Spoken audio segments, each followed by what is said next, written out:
and welcome into First Warning on this Tuesday morning. I'm Harrison Popp, and to my left is Ryan Fitzgibbons. Hello. Now, Ryan, I'm very frustrated this morning. Because? I woke up 45 minutes late. That's always the worst way to start off your day, waking up 45 minutes late. But I still got here on time. I'm here for the radio show because, yeah. I don't know. Last night, so this weekend really messed me up. I had a test Saturday into Sunday. It started noon Saturday and went till 1 p.m. Sunday. Ooh. Right? Yeah. So I didn't get a lot of sleep, and then couple that with the opposite of daylight savings time ending. And I didn't get a lot of sleep. So last night I fell asleep at 8 and woke up at a nice 5:30 this morning. Yeah, so that'll do it. I'm feeling pretty good. That's I'm awesome. still got a little stuff in my eyes or something. I'm still a little just out of it. It's one of those things where you almost oversleep and you're more tired than you should be. Exactly. But I'll be up and at 'em in a matter of 5 minutes. Plus, radio always gets me jacked up. Woo! I'll tell you the reason why I slept late on accident. Uh-oh. Okay. It's because the Mavericks won last night, 61-60 over Purdue Fort Wayne, and are in the Summit League Championship tonight. That they did. What a game, too. Fantastic game. Although that last 2 minutes put me on edge, as I don't believe either team scored. It was 61-60. I think technically the game-winning shot goes to Mitch Hahn. He made a three-pointer to give him 61 points, and that was with 2 minutes and 50 seconds left in the game. The whole second half made me nervous. I mean, they went into the second half with a 7-point lead. Exactly. Looking like they were going to cruise. I mean, just recapping the first half, the Mavericks were up by a constant 7, 8, 9, 10 points, somewhere around there. It wasn't too big of a lead, but it was a pretty comfortable lead. They had the game in control. Yeah, it was a comfortable lead. They were always in control. Purdue Fort Wayne struggled to come back. And in the second half, there was a stretch there, which I don't remember. I don't necessarily remember the exact minutes of the second half. But there was a 3 or 4 minute stretch there where the Mavericks genuinely worried me. They totally lost control. All the momentum shifted to Purdue Fort Wayne. But the play, I think the turning point of the game and the play of the game came right in the middle of the second half. Ayo Akinwole off the bench hits a three-pointer and a free throw for a 4-point play. Looking back at that play in the second half, that's the play that gave the momentum back to the Mavericks and was the turning point and eventually gave them the win. See, I don't even know if there was a play in the game. I just think it showed the heart of this Omaha team and the grit that they have to hold on to that lead. And I think, let's talk the bigger, maybe not bigger on a national scale, maybe not in Omaha, but the big news of this Summit League tournament is that South Dakota State lost in the first round. Yes. And I think when you look at that, every other team in this, I don't think any other team considers us a powerhouse like they do South Dakota State. So I think as soon as that happened, every single team in the tournament went okay, now this is ours to lose. Yes, yeah. I said that to Matt and DK right after the South Dakota State loss. One thing, it's now Omaha's tournament to lose. And the second thing, every team that's left in the tournament has every reason to win. I think that's what we think, that it's ours to lose, but I think that's what every team thinks. Yes. I think that, Fort Wayne thought that as well. Mm-hmm. So I think, coming into tonight, against who do they play? They play North Dakota. North Dakota State. Yes. I think that they have to come in ready for a dogfight, and they do. This is, because for both of these teams, this is kind of a once in a, maybe hopefully once in a decade. I don't know what quantifier. I don't know the exact. To go to the statistics. NCAA, to go to the NCAA tournament though is a huge deal. So these two teams, this is really their only shot to get into it. Yes. So they have to really battle and really get ready for a fight. Yeah, if we're going to talk about tonight's game, the Summit League Championship, remember, number 2 seed, Omaha Mavericks against North Dakota State Bison. Don't know what seed they are off the top of my head. But, what am I trying to say here? The Mavericks... What are you trying to say? I don't know. They're going to win. I totally lost my train of thought. Watch it on ESPN2. Actually, no. Watch on ESPN2, mute the TV, and listen to Mavradio. I remember now. That's the move. Now, the Mavericks are 2-0 on North Dakota State this year. Okay. Beating a team twice is always hard. but Yes. you're going to go for a third time in the Summit League Championship. Probably the most challenging aspect of the entire season. I don't care how good or bad the team is. Beating one team the same time 3 times is very challenging. Now, the first time the Mavericks played them was on January 2nd here at Baxter Arena, where they won 90-77.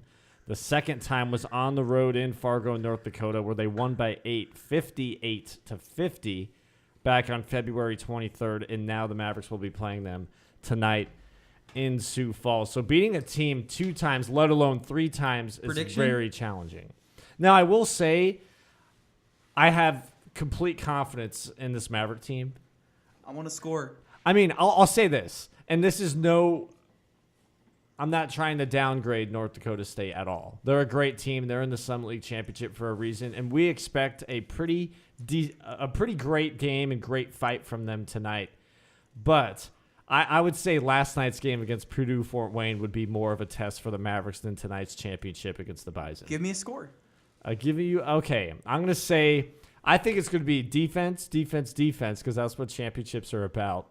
I think it's going to be 52 Omaha to 44 North Dakota State. I'm going low scoring. I go 54-50. Omaha wins. Okay, it's going to be a close game no matter what. I mean, think so, I mean, too. the 2 games the Mavericks have won in this tournament have been single possession games. Correct. They have. So it's going to come down to the wire, and I'm just super excited. I mean, last night's game was great, and tonight's game is going to be even better. You want to look forward to some more playoff action? It's a transition. I do. Let's go to hockey then. You and Omaha hockey. Ooh, yeah. I mean, So- they just lost, didn't they? They did. So this past weekend, they lost both games at North Dakota, not North Dakota State. On Friday, they lost 1-2, and then on Saturday, they lost 5-4 in overtime, meaning that they end the regular season 9-22-3. But you know what the beauty of the NCHC is, the National Collegiate Hockey Conference? Even if you come in last place in the conference, you still make the playoffs. So we do have playoff hockey coming up. For the better or for the worse. You know, they'll go up to Minnesota Duluth for a best-of-3 series. Ooh, the defending champs. That's going to be a tough one. Yeah, and it's starting on Friday. Yep. I mean, at this point, tell me if you disagree, but I think that this season has been a disappointment.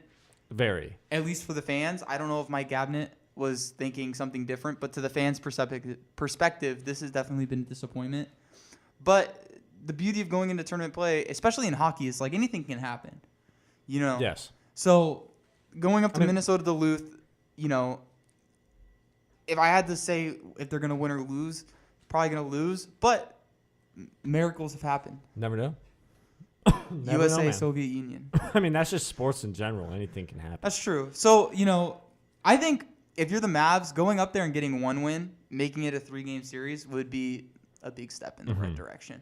But they are definitely not going in with a ton of, momentum. And if they were to lose this, I believe the season is over, correct? Correct. All right. So 3 games at Minnesota Duluth. Whoever comes out with 2 wins will move on. And, I mean, their last game that they won was 8 games ago.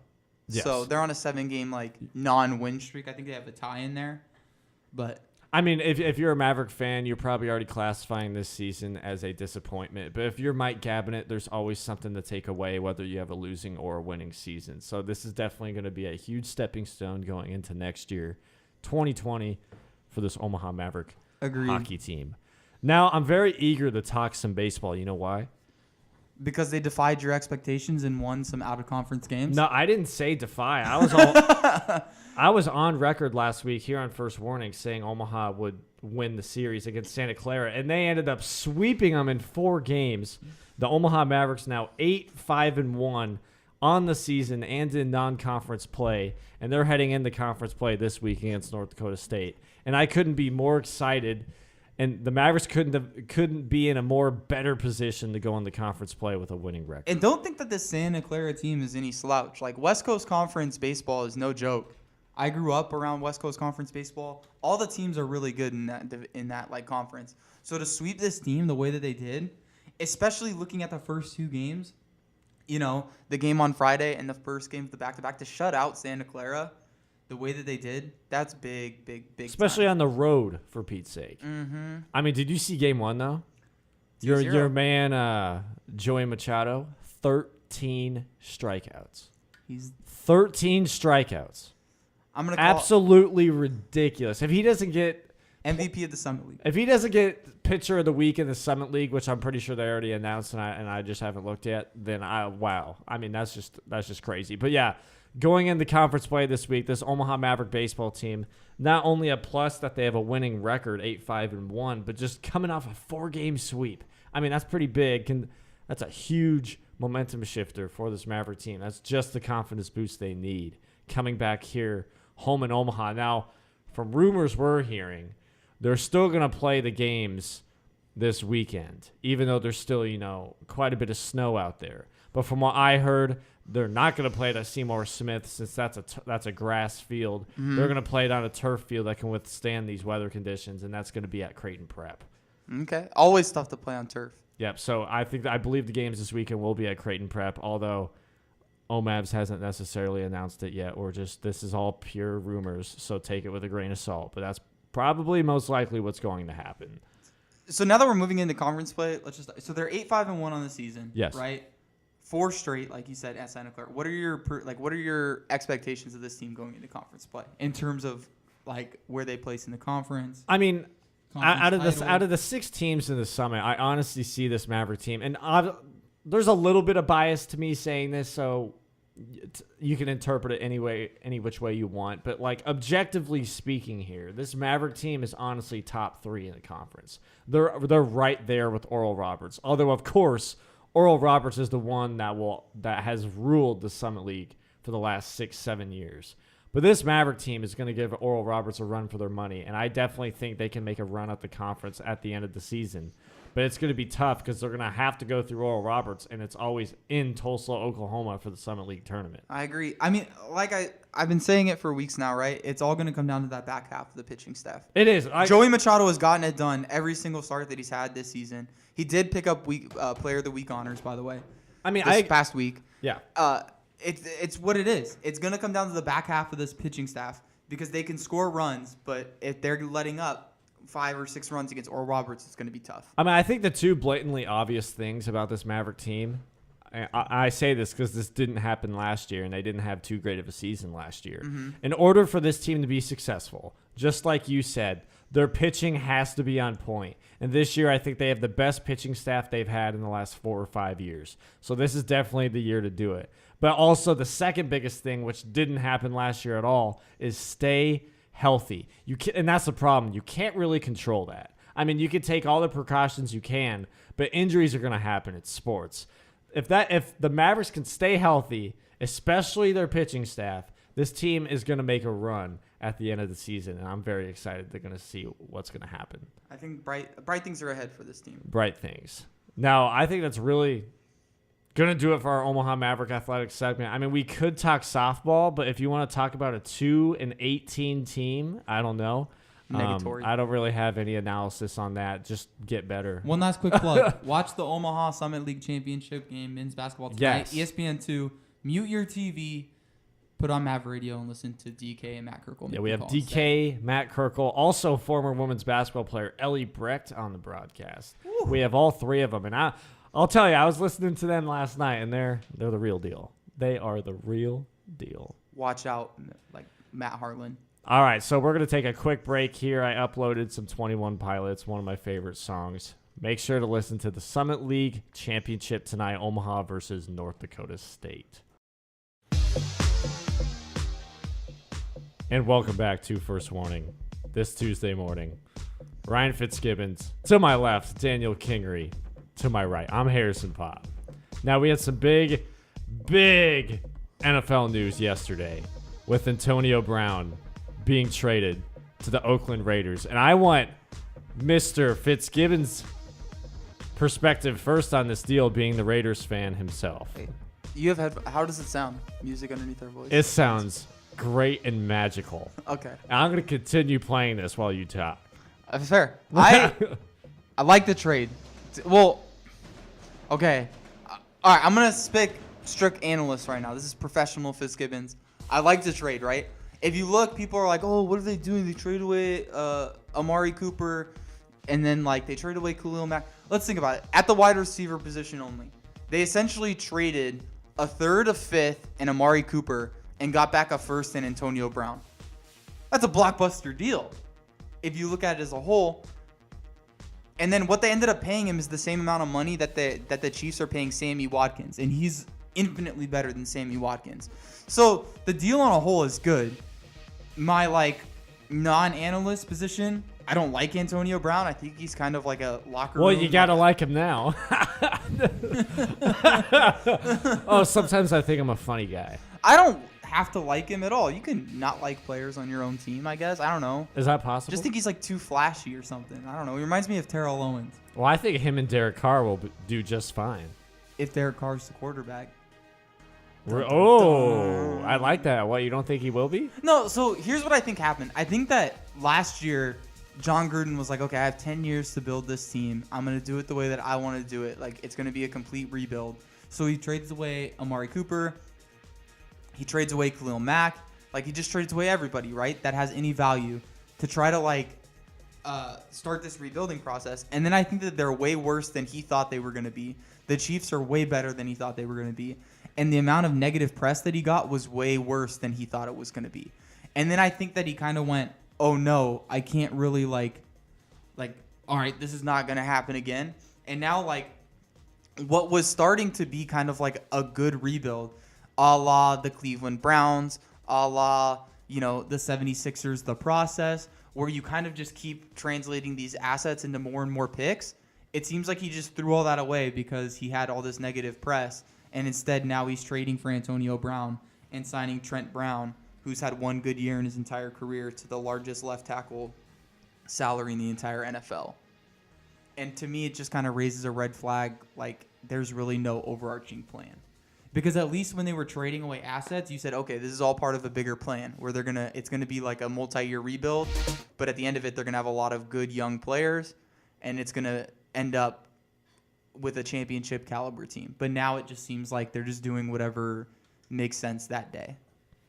Now, Daniel, there were some other signings and deals that went down yesterday. Which one would you like to enlighten us on? Which one did you like the most? So Landon Collins signed the biggest contract as a safety right now. He signed a 6-year, $88 million deal with the Washington Redskins. He'll be taking Clinton Dix's spot.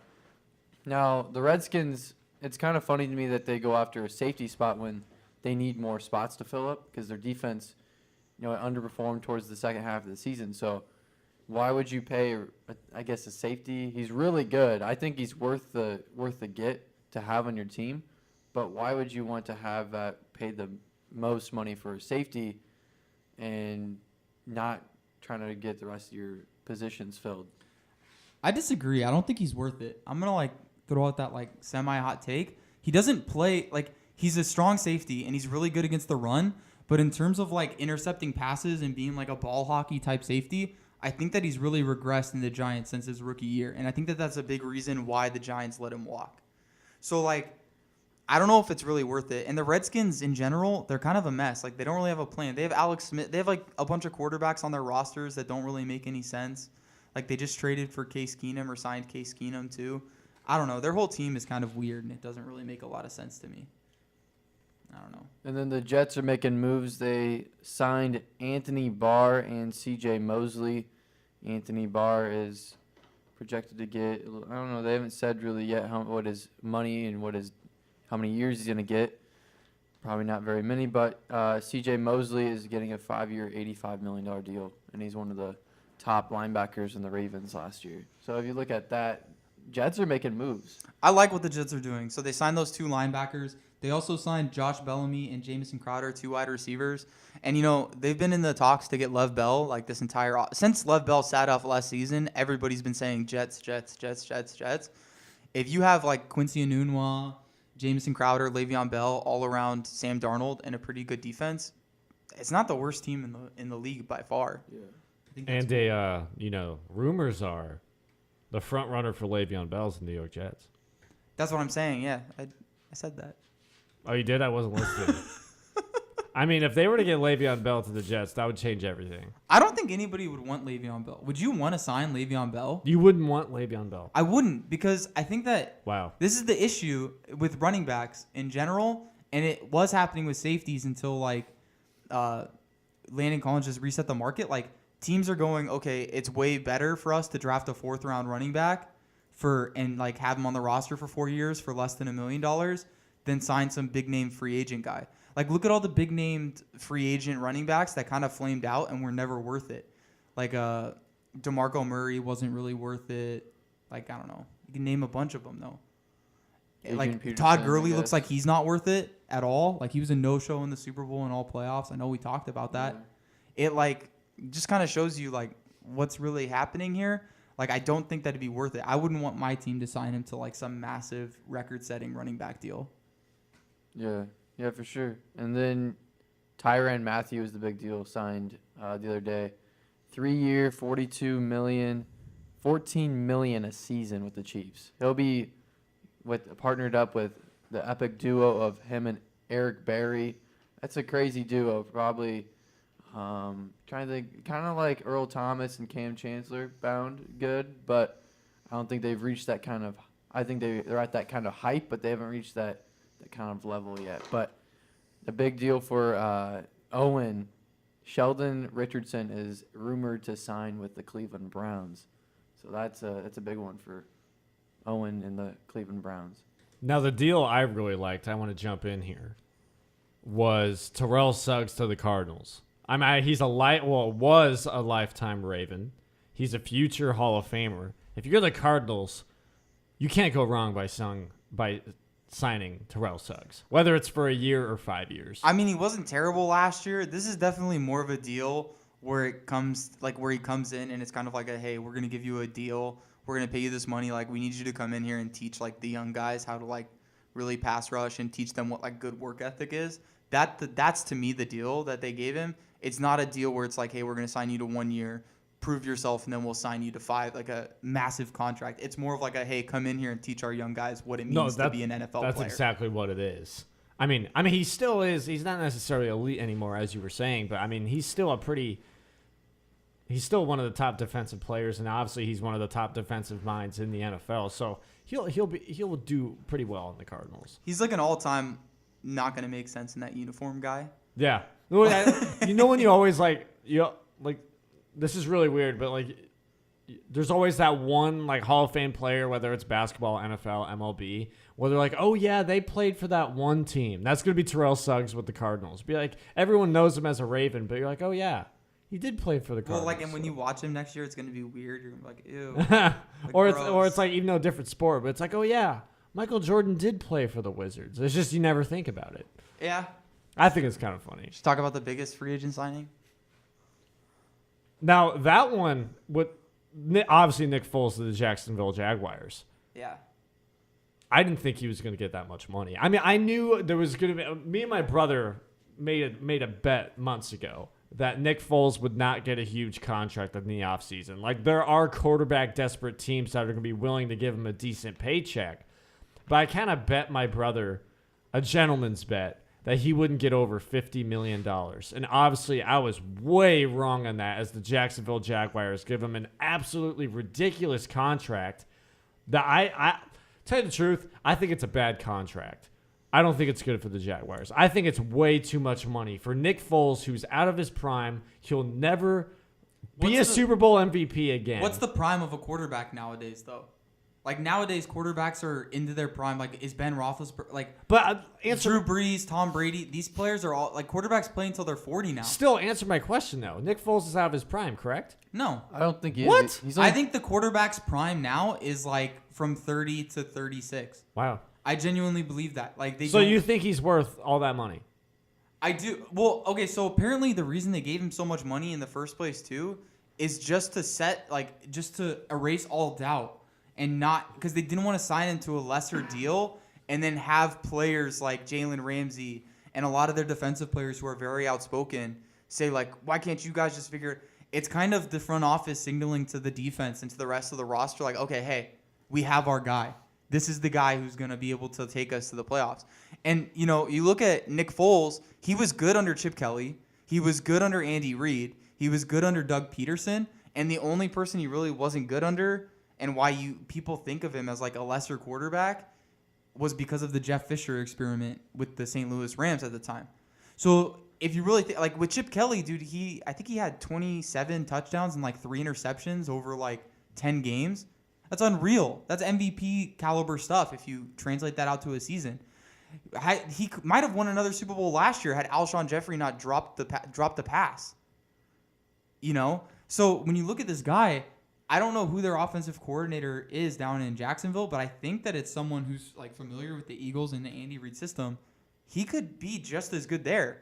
And, you know, you look 2 years ago, yeah, they took a step back last season, the Jaguars defense. But 2 years ago with Nick Foles under center, I doubt that they lose to the Patriots in that AFC Championship game. I mean, I think he is the right fit for the Jaguars. I give him a round of applause for signing him because that is a big contract for them. It's just I did not see the $88 million coming. $50 million guaranteed. Like I just did not see that. Well, he's also only like 20 years old, right? Or not 20, sorry, 30 years old? Yeah? He's 28. 28? Yeah. Out of his prime. It's kind of funny. Like he's 28, but he feels like a veteran quarterback. He's been around. Like he's been with many different teams. Oh no, he's man. a former Super Bowl MVP. He's 30. 30. Correction.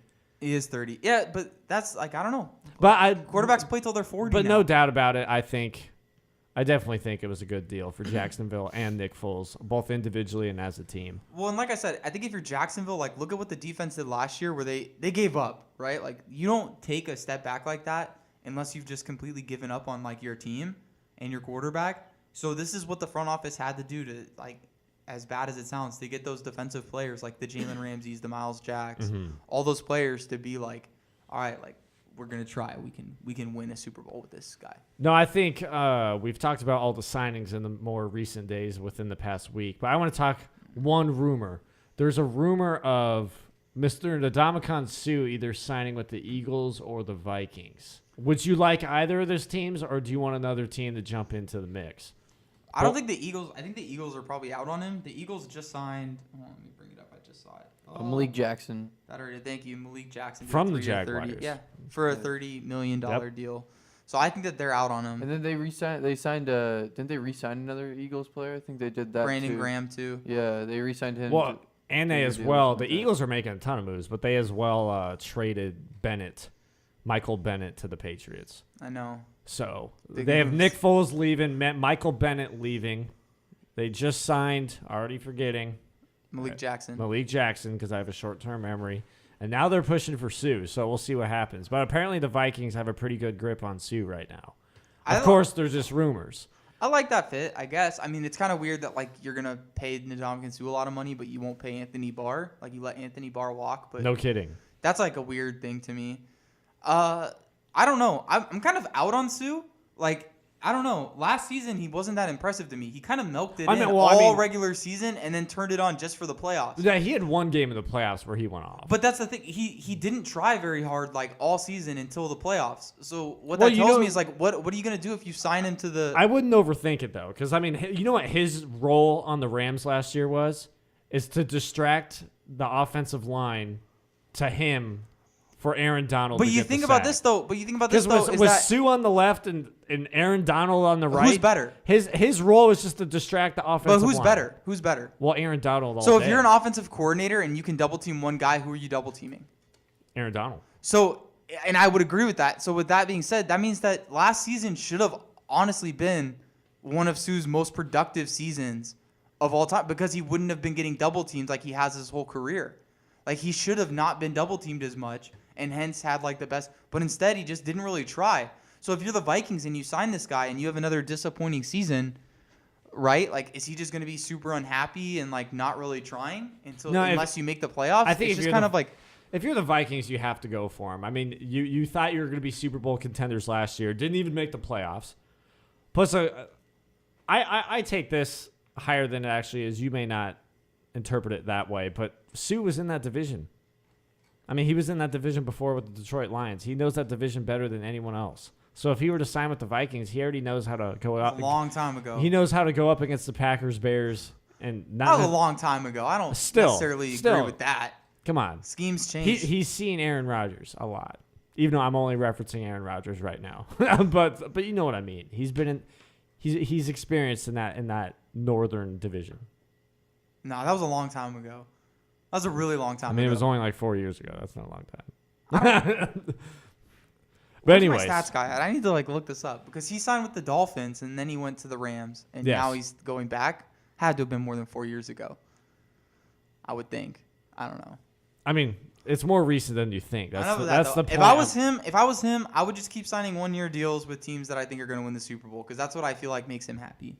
I agree. I think that it's a mistake if he signs like a 3 or 4 year deal, and I think that the team will end up regretting it if they sign him to like a 3 or 4 year deal. I mean, so I was gonna ask you guys, what do you guys think of Eric Weddle signing with the Rams? I like it. I do. It's just it shows you like the two teams that are like really smart, and it looks like the Browns are kind of doing this too. You know, with the Kareem Hunt signing, they signed an offensive tackle. I think they re-signed an offensive tackle, Greg Robinson. It shows you that these teams with rookie quarterbacks, a la Baker Mayfield, Carson Wentz, the Bears are doing it right because they might get Le'Veon Bell apparently. No, not anymore. No, not anymore. They ran out of cap room, so Did they? They signed Buster Skrine, former Jets corner, Mm-hmm. to a 3-year, $16.5 million deal. Then they signed Mike Davis from Seattle to a 2-year, $6 million deal. Then they re-signed their third-string tight end, Ben Broniker, to a 2-year deal. So they don't really have much money left. They have literally like probably $5 million for the season. So Okay, but so the Bears with Mitch Trubisky, and then the Rams with like Jared Goff. It's like when you have a rookie quarterback and your quarterback's not making $30 million a year, sign every single piece around him that you possibly can to go and contend for a Super Bowl. Because unless you have the Patriots' greatest coach of all time, greatest quarterback of all time, you kind of have a short window to win a title, and it's these teams going all in. And I think it's also the NFL players wanting championships, kind of doing like. Yes, they're not necessarily. I mean, you can phrase it as ring chasing if you want, but they just want to finish. They want to finish out on top. But I will say this though: the players that ring chase in the NFL, they're out of their prime. Like Eric Weddle is out of his prime. Yeah, he's not. Anthony Barr is not ring chasing. He's signing with the Jets he's cashing in. Eric Weddle's not the player he once was with the San Diego Chargers, but I mean, he's still he'll still be a productive player for the Rams. And if anyone could figure him out, it's going to be Wade Phillips and Sean McVay. So I have 100% confidence that they can properly utilize a talent like Eric Weddle, although he's not once the Pro Bowler he once was. But I definitely think it's a good sign. Also, 5 years ago, Ndamukong Suh played for Detroit. So it was 5 years ago. My argument was just it's more recent than and he you just think. came out also and said that he wants to stay on the West Coast, but not with the Rams. Ooh. So Raiders. You want the Raiders to go after him? Let's sign every bad attitude guy in the league. Why not? I mean, it may work. I mean, John Gruden. If anyone could do it, it's John Gruden. I don't know. I will say this. I don't know. Hopefully, like there's some cool clips out there now of Antonio Brown after the season catching touchdowns for the Raiders, and then we get that whole like, the autumn wind is a pirate ship, like sailing through the. You know what I'm talking about? Yep. That's some old school stuff right there. Play that, Harrison. All right. Well, I think that's. One more. Or Daniel's got one more. So Deshaun Jackson got traded from the Buccaneers to the Eagles. How could I forget that one? So what do you think about Deshaun Jackson getting reunited with the Eagles again and probably getting into his career there? It'll be interesting to see what happens because, like, Deshaun Jackson seems to have careers based on who's his quarterback is and how his quarterback throws the deep ball. Like Ryan Fitzpatrick, not the greatest arm strength, but throws like a perfect, like really nice deep ball, and he went off last season. Then Jameis Winston comes in, and like nothing really happening there. So it'll be interesting to see what happens with the Carson Wentz, because Carson Wentz, when he throws the ball deep, he doesn't really put like a lot of loft on it, which is what seems to be like Deshaun Jackson's like go-to move. Instead, he kind of like tries to rifle it in there for like back shoulders. So I don't know. It'll be interesting to see. But I think that, they signed Mike Wallace either last season or 2 seasons ago to be that deep threat, and it kind of didn't pan out at all. And they definitely need one. It'll be interesting to see what they do in the draft and see if they, just think that Deshaun Jackson is the answer, or if they also draft like a speedy wide receiver in the later rounds to try to like say, okay, hey, like we now have 2 deep threats on our roster. Yeah, I agree. I think the thing when it comes to the Eagles, they need that deep threat that makes them, dangerous down the field, because they didn't really have that. Like you said, they they had maybe Alshon Jeffrey, maybe Nelson Aguilar. That's really about it. Yeah, Nelson Aguilar, I heard rumors that he's probably going to get cut for cap space. But you look at like Zach Ertz and Alshon Jeffrey, they're two like leading receivers. They're not really like speed people at all. Like one's a tight end, the other guy's like this huge monstrous like catch anything that comes near me guy. Except for in the Alshon's like playoffs. 6'3", 6'5", so like Yeah. he's not very fast. No, so like I think that they need that one other wide receiver to kind of stretch the defense and give them more space underneath to kind of operate. Yeah, and I think that's hopefully what they think Deshaun Jackson will give them. Yeah, I agree. Yeah, I think it's the best thing for them to go like move to the future, like closer to the future. Yeah. Can I also say, I just want to hear your guys' thoughts. What do you think of the Steelers? Like, because we talked about how the Raiders in the Antonio Brown trade like went down. Like, what do you think of the Steelers? Like the killer bees, right? Brown, Ben, and Bell are now. I mean, I'll say this: officially done. Like, if you would have asked me a couple of months ago, I just thought Le'Veon Bell and Antonio Brown were being a bit divas, and they're trying to get more money than they really need. And they're just trying to get out of that system. But honestly, now that I'm seeing this much turmoil and backlash on the Steelers, I honestly think it's the Steelers as a system and possibly Mike Tomlin that are driving these players insane. What do you think? Because they're throwing pity and baby fits to get out of Pittsburgh, and maybe it is Pittsburgh itself. That's all I'm saying. What do you think, Daniel? The Steelers have old quarterbacks surrounded by a lot of young talent, so.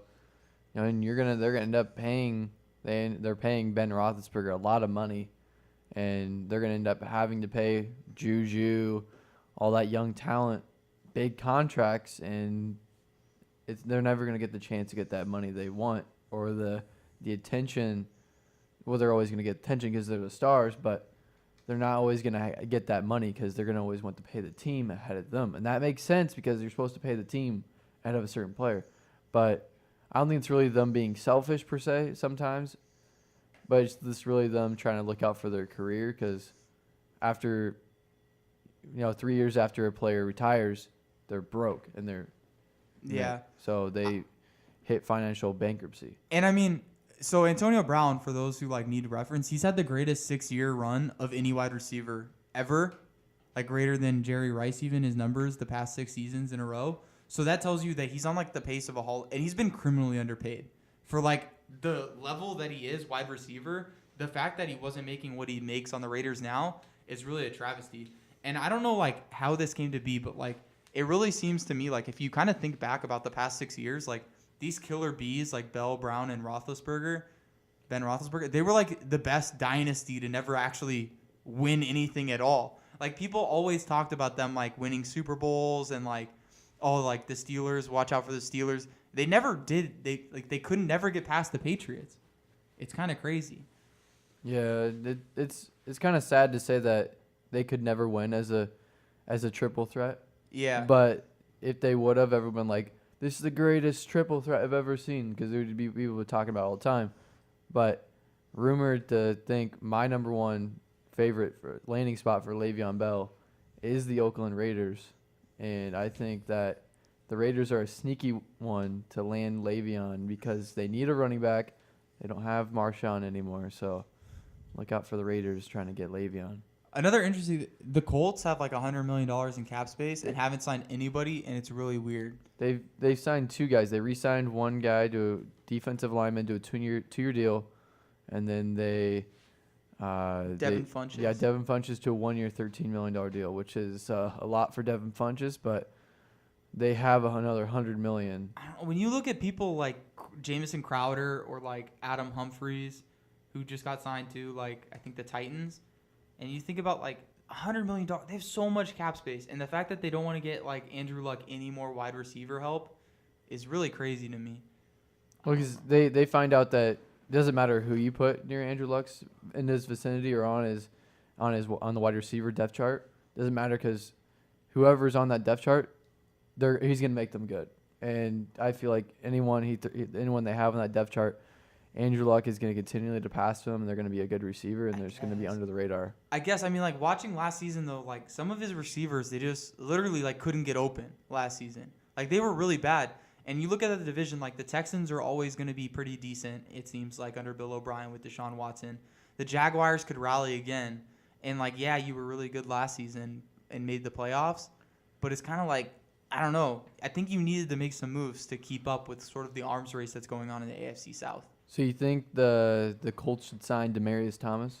No. But, like, a player like Adam Humphries, Jameson Crowder, that you could get for not, like, a huge deal. But then just give someone on the side of T.Y. Hilton. You know, I know a lot of people are like, they should trade for Antonio Brown. Don't trade for Antonio Brown. But even just like an Adam Humphries. Like if Adam Humphries signed with the Colts and then like I told you like, hey, like a year from now, Adam Humphries had, 107 catches, you'd be like, okay, yeah, I could see like Andrew Luck throwing it to Adam Humphries for 107 catches. But instead, they still just have no one. Yeah, my roommate, I was talking to him the other day, and before Adam Humphries signed, I can't remember what team it was with. The Titans. The Titans, there it is. And he said that the guy they wanted to get was Adam Humphries, and now he's off the board. I wonder what player he wants. They have another $100 million. They have a lot of young talent. That's the thing about the Colts, and they don't want their owner said, or their GM, I can't remember who said it, doesn't want any toxic players coming in and ruining that environment. That's the reason why they don't want to make like a big move. Yeah, it's for like, and that's what I'm saying. But I don't think Adam Humphries is like a toxic guy. No, he's not toxic. I don't know. I'm looking through like the wide receiver free agencies. It's not looking so good anymore. I don't know. There are a lot of big name quarterbacks still out there though, which is well. The thing is, this draft class is really, really talented for wide receivers, so they can easily get a tall wide receiver or a really fast wide receiver. They could get DK Metcalf. Like, I don't think they'll want him that early, but yeah, I don't know when they pick in the back half of the first round. Yeah, that late, in the first round. I don't know who will still be there, and they don't really need like another like Hollywood Brown type because they have that in T.Y. Hilton. They need like some sort of possession guy to kind of complement T.Y. Hilton, I would think, and Eric Ebron. I agree. I think they should go after A.J. Brown from Ole Miss. Mm-hmm. He's not crazy tall. He's not like DK Metcalf. I think he'll fall to the late first round. He was supposed to be the number one overall wide receiver for this year coming out of Ole Miss, but he dropped since DK Metcalf had an incredible combine. Everyone's thinking all in the hype of DK Metcalf and, Marquise Brown and all that. So look for them to possibly draft A.J. Brown. I don't think they'll go with that. I think they'll go more with the corner for their first pick. I think they'll probably more go third or fourth round with the wide receiver. Can I play a game, Harrison? Go for it. All right, where are they going to sign? That's what I want. I'm asking both of you. Earl Thomas. Dallas. Dallas. No comments, just Dallas. Yep, I think that's pretty obvious. Teddy Bridgewater. I think he'll re-sign with New Orleans. Either with New Orleans, that could be all 32 I mean, he teams. could be a starting quarterback, right? Like, I don't know. Would you really rather have, like, looking back at it, if you're the Redskins, would you really rather have Case Keenum than Teddy Bridgewater? Like, Teddy Bridgewater was a pretty decent starting quarterback at one point, then he just hurt his knee and never got his job back. Patriots. Patriots for Teddy Bridgewater? Backup quarterback. Ooh, heir apparent. Yeah. Ryan Fitzpatrick. I'd rather have... Fitzmagic. Oh. Nope, he's retiring. He's done. The beard's done. Daniel? I like him going. I don't think he'll go with the Buccaneers. They don't have enough money. They have about $2 or $3 million left on cap room. So I'm gonna make a shocking pick. I'm gonna say the Eagles pick him up and have him as their backup. That's a good one. Le'Veon Bell. Raiders. Raiders. You guys are scaring me. You're just making your team good. Kelvin Benjamin. Ooh. He was not very good. No. He might be out of the league. Yeah. How about this? Des Bryant. That would want to be a shocker. I thought wherever he signs, he's gonna be like a 1 year cheap deal. I think he'll be back with the Saints. If it's not the Saints, his career's over. Golden Tate. That's a Colt right there. That's a good Colt fit. That wouldn't be bad. I could see him fitting with the 49ers possibly. 49ers. Okay. Yeah. Jared Cook. Best tight end in the league last season. Somehow. Second best behind George Kittle. I would hope to see tight ends throughout let's see, the Giants really need one because out of nowhere, Where did their tight end go? Evan Ingram. Yeah, where did he go? He's like a half wide receiver, half tight end. I know they have a tight end, so it doesn't really make sense for the Giants to go after him. But you look at the Dolphins, they need a tight end desperately, and I think they have money, so yeah, maybe them or re-sign with the Raiders. Whatever happens. Ndamukong Suh, where does he go? Harrison. Ooh, Chargers. Chargers. He's gonna pair with Joey West Bosa. Coast? Joey Bosa. Daniel. I'm gonna go with Seattle. Okay. Clay Matthews. He's pretty good last season, minus all the roughing the passer calls. Bears. Oh, that's a slap in the face, Daniel. I don't think so. I've heard rumors about that before, but okay. But I think he'll stay in the Midwest area, but I think Chiefs. Okay. That's all I have. I mean, everyone else. All right, well, I think that's going to do it for our NFL talk, as we've been talking a good 30 minutes on just free agents alone. Now, we're going to take a quick couple of songs. That actually doesn't make sense. Several songs for our break here, and then we're possibly going to come back with some NBA.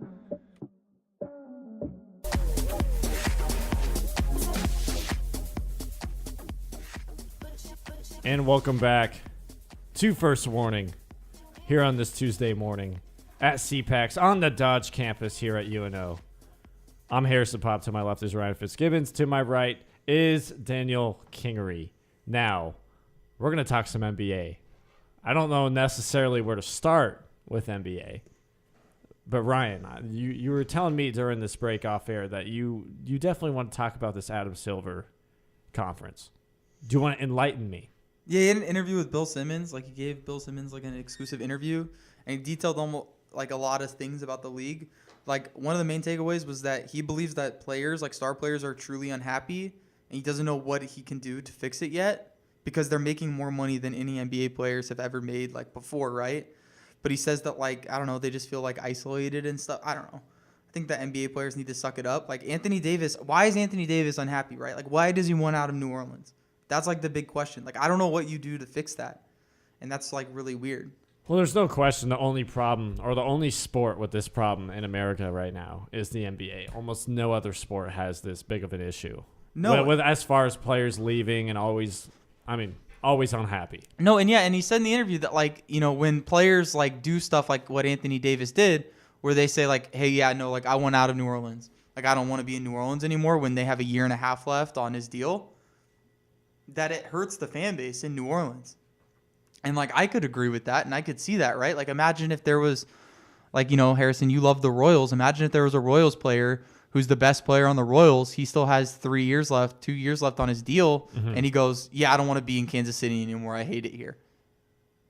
I would not be happy. No, you'd isolate everything. Yep. And I don't know what you can necessarily do to fix that. I'm wondering if you guys have any ideas. Like, how do you fix that? Because I think that one of the biggest deals is that, like, hey, what about this little idea for you?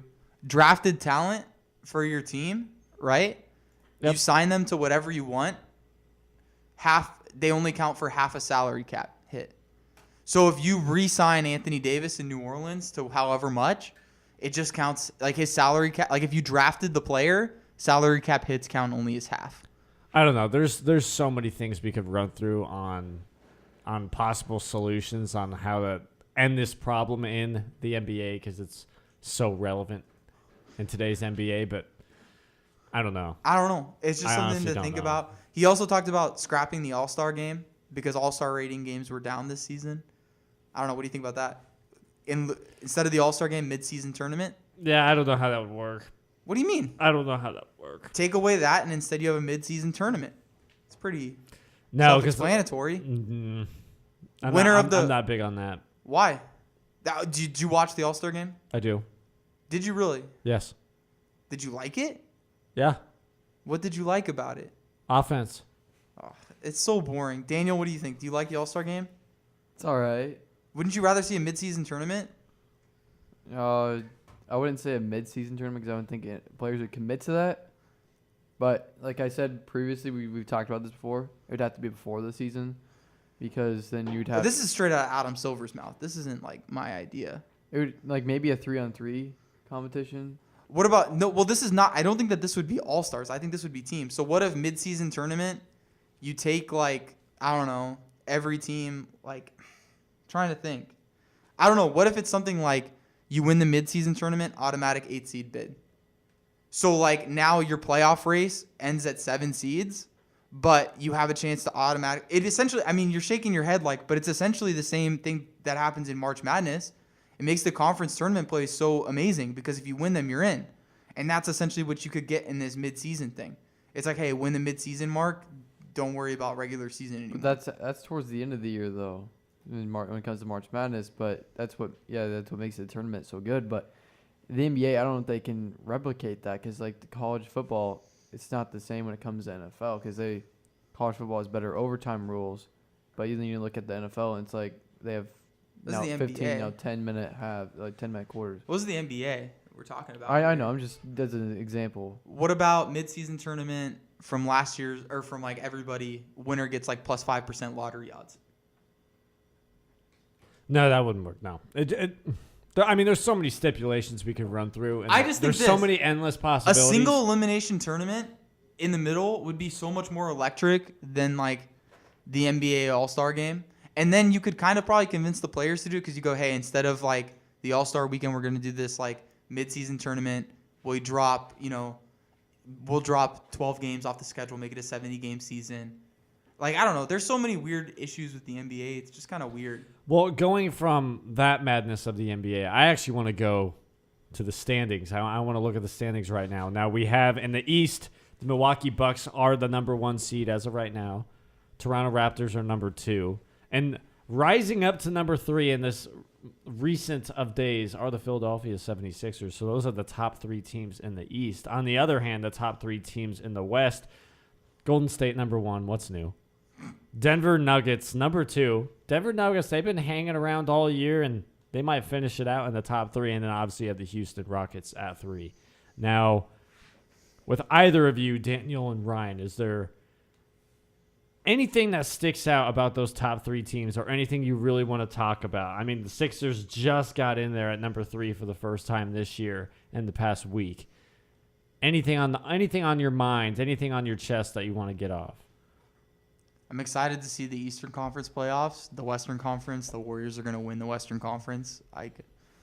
It's not exciting to me. Who do you like in the East? It's really between the Bucks and the Raptors, realistically. Who do you like? I don't agree with that statement at all. Wow. I think that it could be this. I think it could still be the Celtics. I think it could be the Sixers. I still think it's the 4 teams that we've talked about since the beginning of the season. Yeah. Any of them can turn it on. I really don't know who's gonna win, and that's why it's so exciting to me. But the Western Conference is a joke. Like, I don't know. Do you really believe that the Nuggets have a chance to beat the Warriors in the playoffs? Nope. That's why it's kind of boring. I don't know.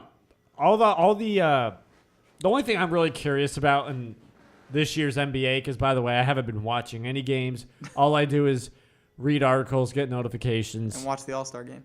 pretty much. I mean, NBA is boring. It's predictable, so that's why I don't watch it anymore. But I do like the Eastern Conference. Not as predictable. It will come down to the Celtics, Sixers, Raptors, and Bucks.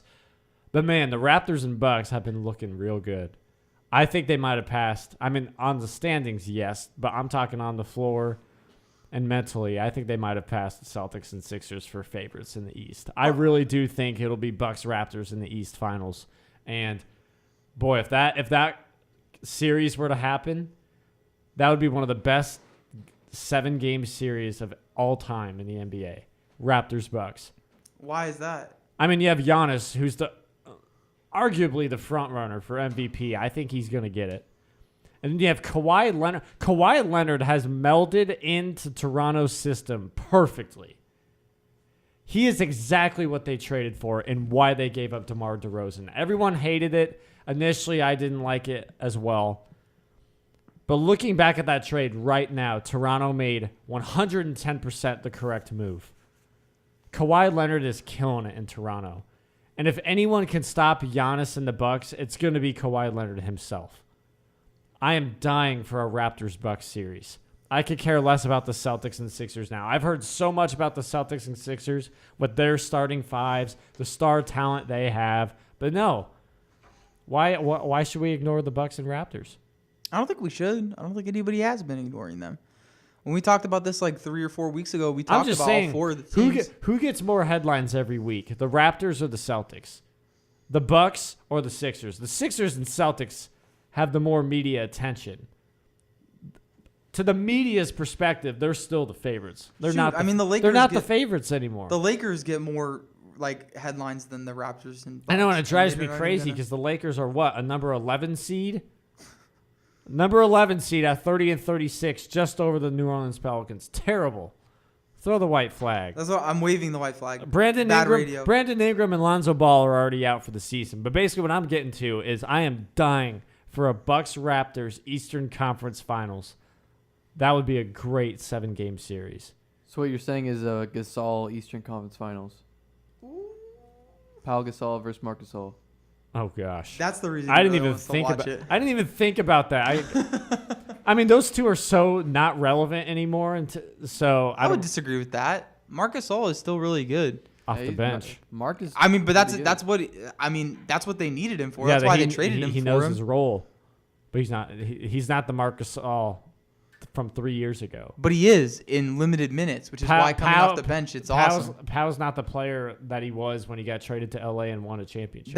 I agree with. But Marc Gasol he's still really good. Oh yeah, dude, I love Marc Gasol. To start the season, he looked back to like 3 years ago, and then he just it seemed like he got tired and overworked, and then he kind of fell off. What I also do want to mention is a team that's currently in the playoff picture that I think can make some serious moves. Just happens to fall. The Actually, Pacers. for both the East and West. For the West, they're the number 9 right now. The first team out of the playoffs. The Kings? Sacramento Kings. They're not gonna make it. Sacramento Kings have been. I mean, they made some moves at the deadline, getting Harrison Barnes. That team is going all out, no question about it, for the playoffs. Will they beat the Warriors in round 1? No. But I definitely think they can make some disruptions and ripples. How many games back are they? They can send some ripples in the Western Conference. They are 33. They are dead 500 at 33 and 33, and the Jazz are at 37 and 29. So they're 4 games back. They're 4 games back. 16 games left to go. There's a chance. There's a mathematical chance, Mr. Math Major. There is a mathematical chance, but I don't see it happening. Now going to the East, the one team that I'm really starting to latch onto, mainly because of one player, Blake Griffin, Detroit Pistons. Blake Griffin is having one of the best years of his career, but no one is giving him any credit, and no one is noticing because it's Detroit.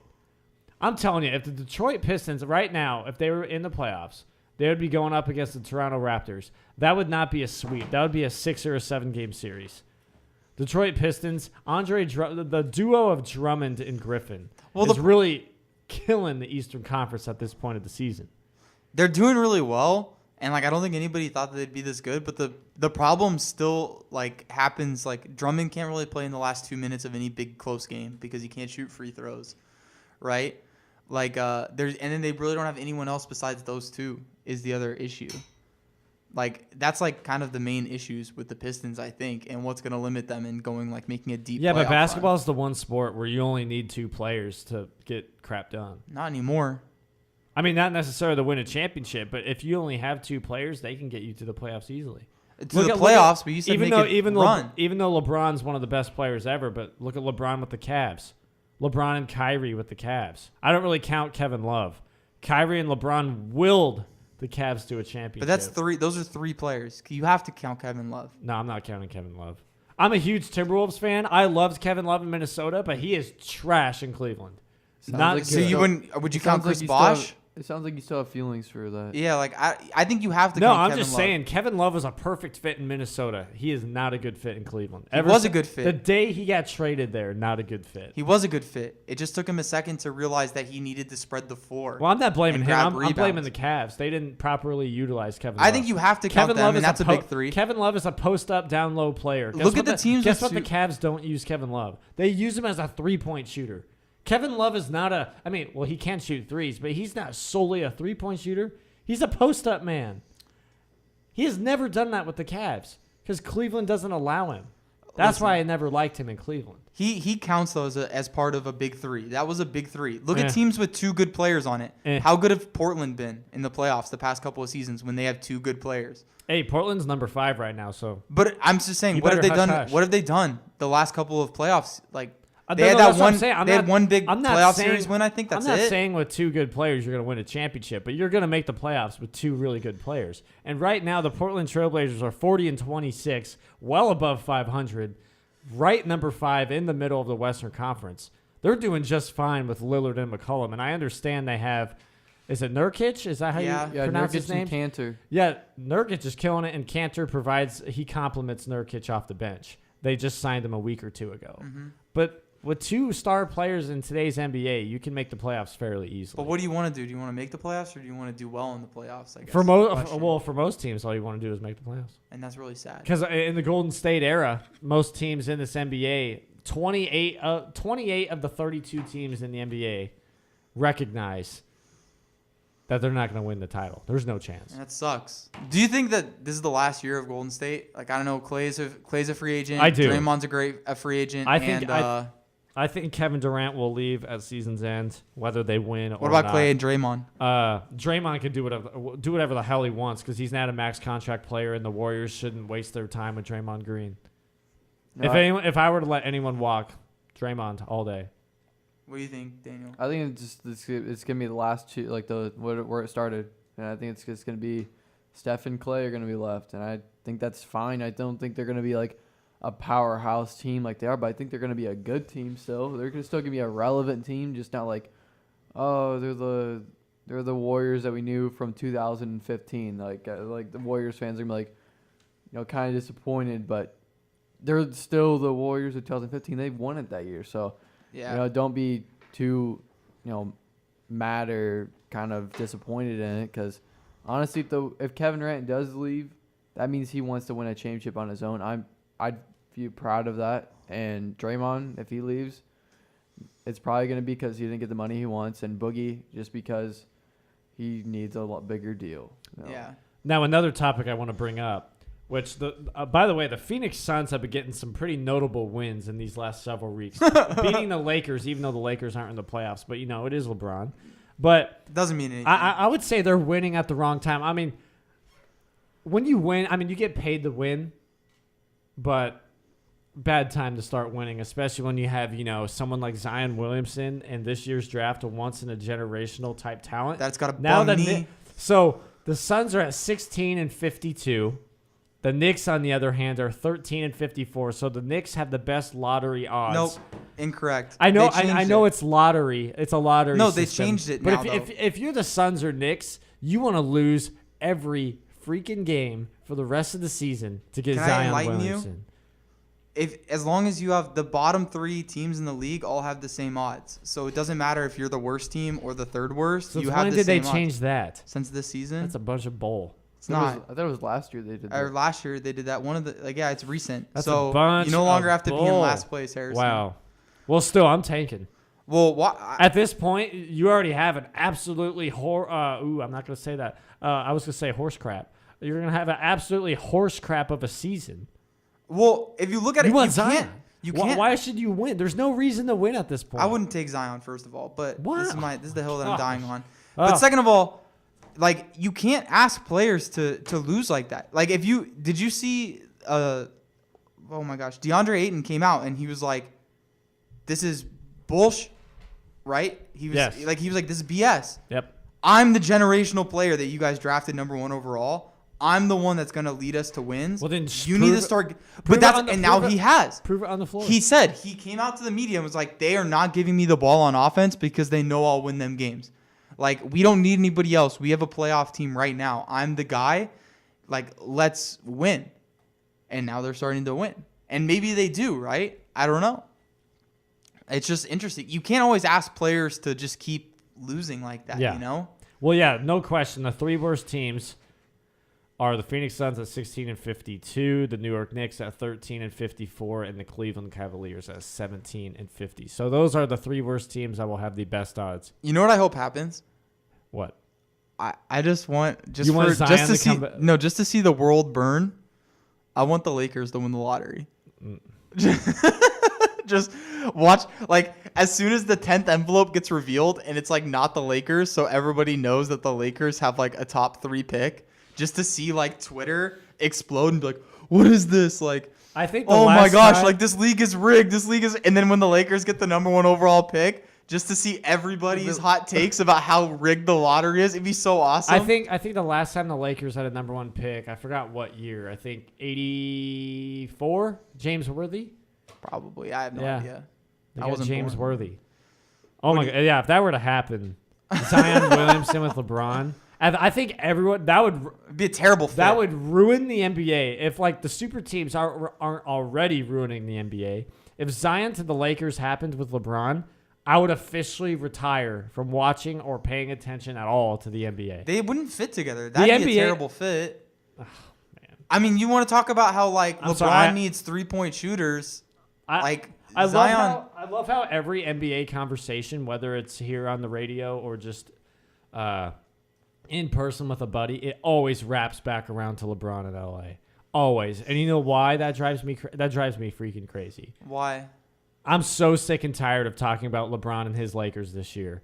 They have a terrible season. Let's stop talking about them.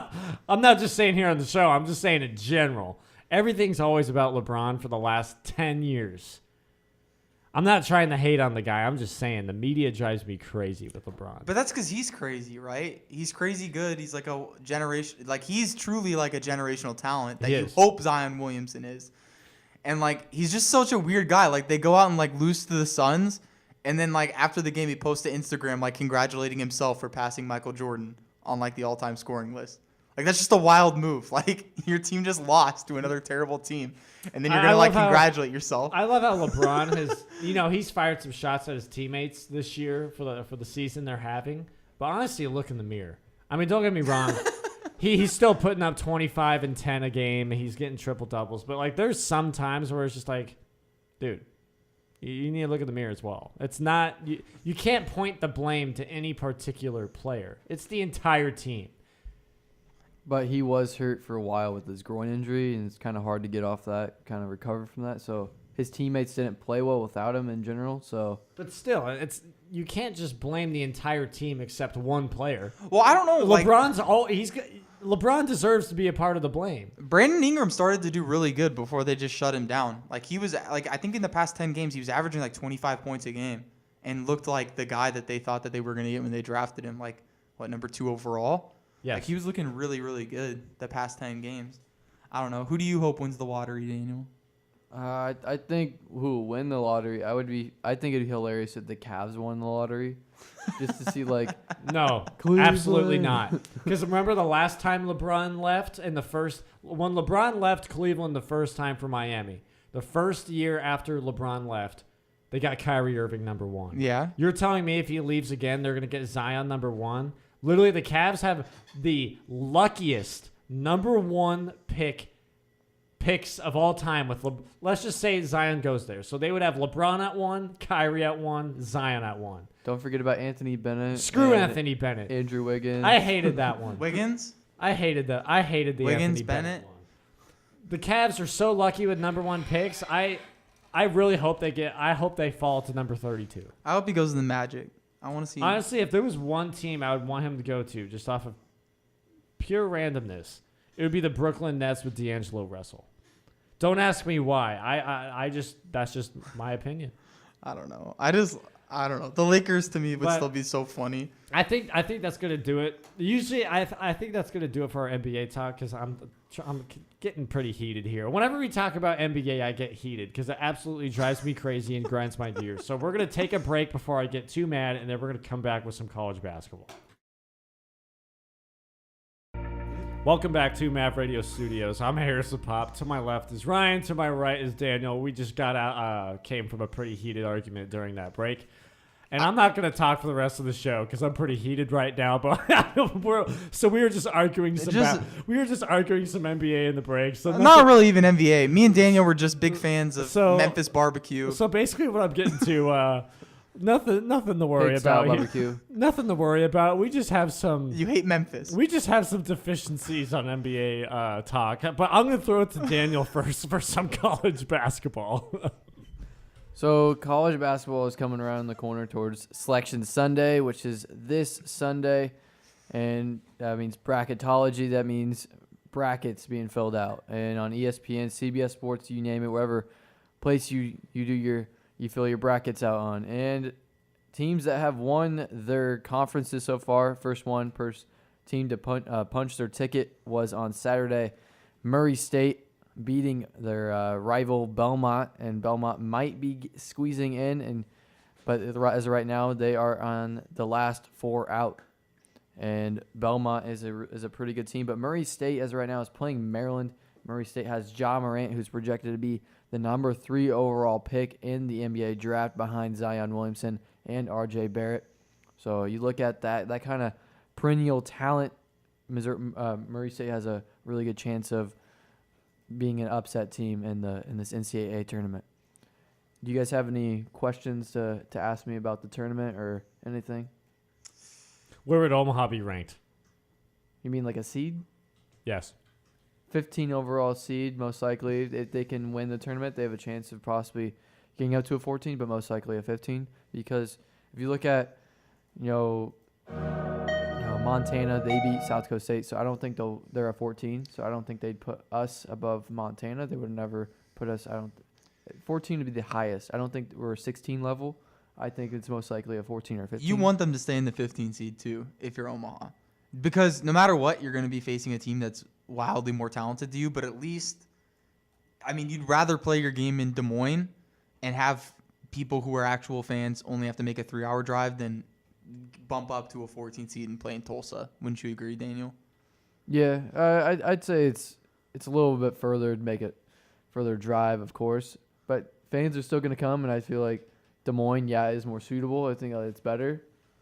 But no matter what seed they get, fans are still going to show up, and there's still going to be a lot of students that are going to show up to the game because they're going to have that little charter thing that they'll have, to go to the game, pay some kind of amount, and go stay at a hotel and all that. So I think they'll end up with a 15, though. By the way, it's $25 if you want to do that. Any Maverick fans listening right now, you have to go to UNO School Spirit and Tradition, which is located in Milo Bale. You can go to the game tonight, but you have to pay $25.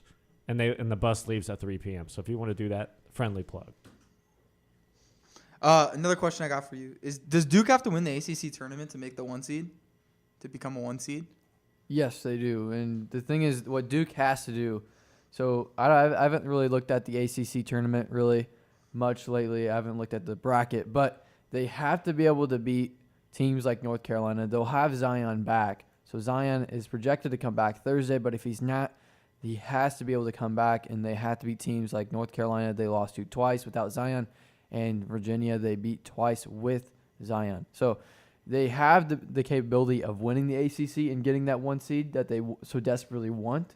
But if they don't, it's common sense mainly. If they don't win, this game, then they're going to be probably a 2 or a 3 seed. But if they do, then they're probably going to be a 1. I think if they beat North Carolina just one time and they make it to the finals, I think they'll probably sneak in barely possibly into 1 seed. I think they'll probably be number 4 overall team. I think that could happen, but the committee could just be like, we're not having it, because the committee, gets things wrong every year, and everyone's like, what did they do wrong?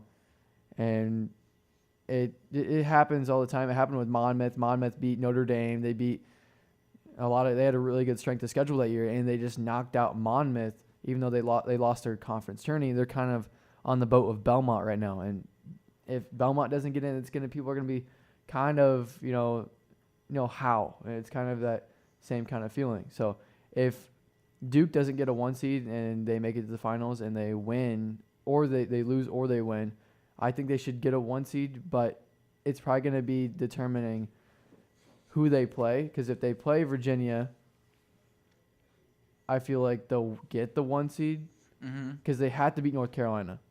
If they don't beat North Carolina, it's going to seem like, okay, North Carolina's more deserving. Yeah, which is, I think that's a fine take. I don't think that's crazy, right?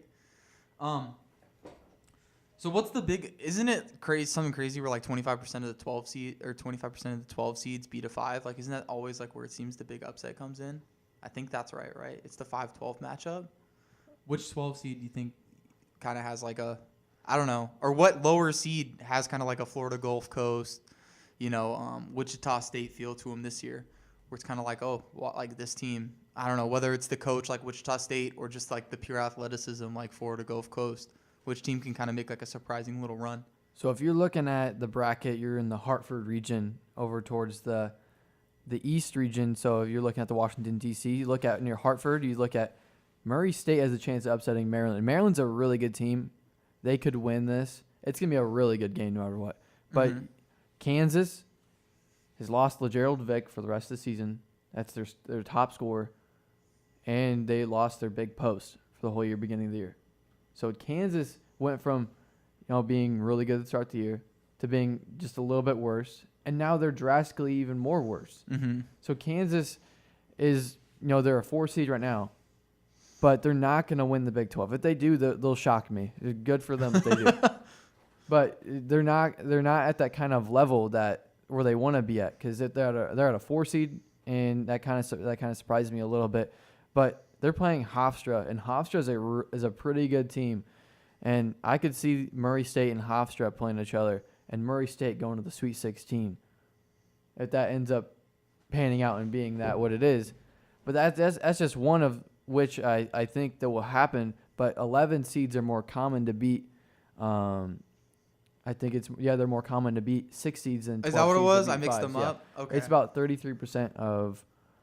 I think 33% and 40% of. Yeah, there was 11s. one. I thought it was the 5-12, but it could be the 6-11. I couldn't it's the remember. 6-11 then the 5-12, but the 6-11 of the 11 seeds, I would have Temple beat Mississippi State as of right now, Buffalo beating St. John's, because Buffalo is a pretty good team, but St. John's hasn't been playing well as of late, and then I think I would hang on to Nevada beating Texas, and then Villanova beating Florida. But I hope these 11 seeds and these 6 seeds, they move around, because I don't think these 11 seeds are really as talented as when we look at them deeply. They're not as good as they have been in years past. Yeah, that's fair. I don't know. Villanova's been weird this season. They've had really big ups and downs, I feel kind of a lot of disappointing games. Yeah, they started off really disappointing. They lost at home. They lost at Pennsylvania by 3, and then they lost to Furman in overtime by 8. So you look at that, and it started off the year losing those 2 games, and people are probably doubting this is from winning a championship and not probably making the NCAA tournament. That's probably what people were thinking at that time. But now Phil Booth and Pascal have really changed the team chemistry, the level. They've changed a lot of things for Villanova, and they've drastically improved a lot. And this Villanova team is actually pretty solid for where they're at, where they've come from. They're not the same Villanova team they have been over the past 3-4 years, but this is a downgrade from the Villanova team they've had over the past 4 years. But hopefully they can definitely do something in the tournament, because I don't think they'll be a great team. I think they'll mainly be okay, Villanova wins their first game and then they lose to Purdue. It's going to probably be like that. It's probably going to be they win 1 game. Okay. Or they lose in the first round, depending on what team they play. All right. Can I ask you some? So I'm gonna give you a team. Tell me the story, how it happens, or why it happens, when they win the national championship. So Gonzaga wins the national championship. Why? What happened? What went right? You mean what would Yeah, what would the storyline be? Why would so if Gonzaga won the national championship, how would they have done it? You think? Does that make sense? What teams would they be, or? Yeah, sure. Just what has to go right for Gonzaga to win the national championship? So Gonzaga has to be able to do is one of their star players. I'm trying to remember his name. Killian Tilly. Yeah, that's what his name is. He's been out since the beginning of the season, and that guy is probably one of their best players. Everyone was like, since the Maui Invitational beginning of the year, like, oh, if they just get, Killian Tilly back, they will be complete. And they've been saying it ever since the Maui tournament, and the dude's not back yet. So, but if they get this guy back for the NCAA tournament, they would be unreal. They're already unreal as it is. Yeah. But they would be even more complete, and I think they'd be even more unstoppable. And they have, top 5 shot blocker in the nation. And Brandon Clark, that guy is hands down ridiculous. Mm-hmm. And then they have Hachimura, who's probably going to be a first-round pick if he commits to that. So they have a lot of talent, but they don't have a lot of really good three-point shooters, I'd probably say. They have not the really good depth down there. Yeah. But they have some good size down low. They have Clark. They have Hachimura, which is a good sign for this Gonzaga team because they haven't really – this is probably the best overall team that I've seen from Gonzaga in years past. So even including the Nigel Williams-Goss team that went to the national championship and lost to North Carolina. So you look at that too. That this team is better than that team. Okay. How about Kentucky? Kentucky, that's my team. That's my squad. But to be a non-fan perspective, They have a chance, right? Like, yeah, it's they definitely not zero. do. So what would have to happen for them to like? So what they have to do is they have to continually to play good team basketball. They have to be able to pass around the ball. Ashton Hagans has got to have, not a really good shooting performance, but he's got to play the point guard position really well. And he's been doing it ever since he's taken over with since Quade Green transferred to Washington. He's done a really good job, but they have to be able to get Reed Travis back and Reed Travis back, and that's a big thing for them. So if they get Reed back, that will help them move to another level and be able to, be a bigger threat down the post because they have PJ Washington, who's he's a semifinalist for the Naismith Player of the Year. Mm-hmm. So PJ he's a really good talent to have. I am pretty thankful for him coming back for his sophomore year, but from a non-fans perspective, again, so I think what they have to do in general is Kentucky has to be able to not let up. They have to be able to continue to fight, and they have played good defense throughout the SEC this year so far. But the thing is, they have to be able to go into atmosphere and not let the pressure get to them because they have had bad shooting performances. And I'm like looking at Kentucky, and I'm like, what are you doing? You have Tyler Hero's actually playing really well. The past 3 games, he's shooting ridiculous from 3-point. And he wasn't doing that middle of the season. Mm-hmm. And you have that now, and you don't have Keldon Johnson playing well. I think what they have to do is they have to be able to get Reed Travis back for sure, and he has to be fully healthy. And they have to have a number 2 player, besides PJ. So, I mean, a number 2 dominant scorer that can put up points because they don't really have figuratively a number 1 scorer that can put up dominant numbers every single game. They have this guy's going to drop this guy's going to drop that, this guy's going to drop that. So they have to be able to have a for sure number 1.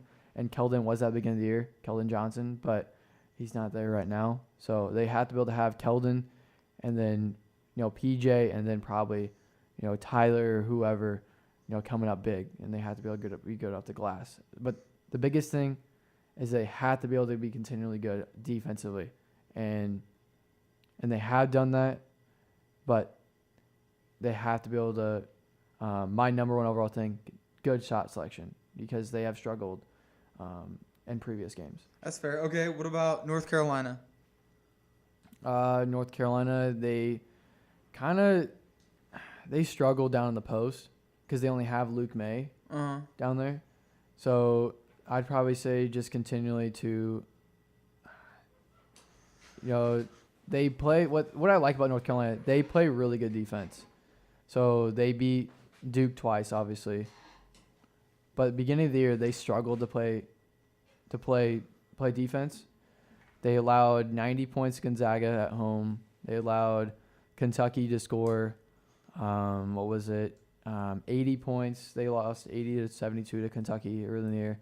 they've lost some pretty competitive games. They can stay in games, I think, pretty well. I think that's their best thing that they do is they can stay in any game because they have really like a really good starting five, a really good five that can really match up well with a lot of teams. And they're really competitive. They're really one of those teams that's going to fight till the end. And that's what I like about team. That's what I like about team. They will continually to fight and fight and fight, no matter if they're not in a game or they're continually to, spread that lead. So I think with North Carolina, when you have a team like them, they're going to want to continually to build that lead, and they want to continue to fight no matter if they're winning or they're losing. Mm-hmm. So if you have a team like that, they're going to be good in March Madness. So if you have them winning the whole thing, I don't think that will happen per se. But for them to do that, they have to be able to continually to score. And Luke May has got to be able to put up good numbers, and they have to be able to see good numbers from Kobe White and Nazir Little. All right, my last one. What has to happen, or like what storyline would there be? Omaha wins it all. They have to be able to do a lot. They have to be able to what's going to be like the one thing? Like, obviously, like, you think like a lot of the big teams have to get upset early or something like that, but like, I don't know. Like, Mitch Hahn just goes like nuclear, like doesn't miss a single shot. So Michigan State, say they play Michigan State first round. Okay, what do they have to do? Like, what would have to happen? They have to be able to. Nick Ward has come back from Michigan State for the Big Ten tourney, and that guy averages about 15, 16 points, 8 boards. So they have to be able to, box out, get rebounds. Okay. And we are low on post-def. But we do that, so we move on. And at the next round, who do we play next round? I'm just trying to get the storyline down, so I'm ready for it when it happens. Just probably, assume that there's no upsets. Probably play Texas Tech, and Texas Tech is a top 10 defensive team in the country. So Mitch Hahn has to go nuclear. Boom, we win that game. Who do we play next? Probably play, let's see, let me look. Just assume that there's no like upsets or something like that, I would probably say. play North Carolina. Okay. And you have to do a lot again. You have to score a lot of points. Mitch Hahn remains hot. Okay. Boom, now we're in the Final Four, right? Sure. Who do we play? Duke? Probably Duke, right? In the Final Four. Virginia. Or no? Virginia? And they're one of the top 10 defensive teams again in the country. But Omaha exploits using expert ball handling. We exploit the full court press with an innovative offense and shock the world. All right, so now we're in the finals. Who are we playing in the finals? Do you think Duke? Duke or Gonzaga? Let's just go Gonzaga. Okay, what do we have to do here now? It doesn't really matter at this point. They have to score a lot of points and play really good defense and get rebounds and do a lot. Which we do. And your 2019 NCAA men's champions are the University of Nebraska. Well, Omaha Mavericks. On that point, we're going to conclude the show. Be sure to catch tonight's broadcast of Omaha versus North Dakota State, the Summit League Championship. It will be DK, Kellum, Matt Kirkle, and Ellie Brecht on call. Be sure to listen to that. That will be an 8 p.m. broadcast. Tune in to mavradio.fm. We are truly excited for tonight's game, and these next several hours over the day are going to be really excruciatingly long because I'm just waiting for the game. But yeah, that's going to do it. For Ryan Fitzgibbons, Daniel Kingery, and Harrison Popp, thank you for listening to First Warning. Go Memphis.